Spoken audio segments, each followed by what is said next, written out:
Imagine stepping into a quiet medieval city and seeing a woman in the street, dancing completely alone.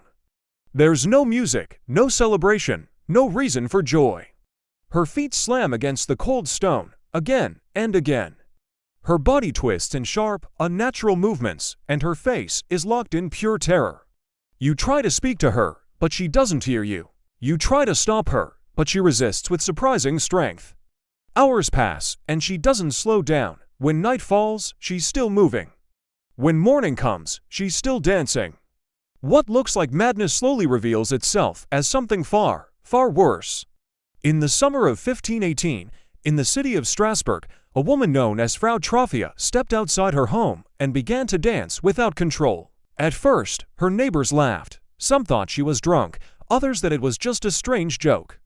But as the sun burned overhead and then disappeared, her movements only grew more violent. Her feet bled through her shoes, her legs trembled so badly they nearly gave way. Witnesses said she cried while dancing, as if she was trapped inside her own body, begging without words for it to stop. By the third day, she collapsed from exhaustion, only to stand up again and continue. Then, something terrifying happened. Others began to dance too. One by one, people joined her in the streets. Men, women, young and old, were suddenly seized by the same uncontrollable movement. Within days, more than 30 people were dancing without rest. Some screamed in pain, some laughed uncontrollably. Some begged for help while their bodies refused to obey them. Families watched in horror as their loved ones spun and twisted until their strength completely failed. And then, the deaths began. Hearts gave out, bodies collapsed.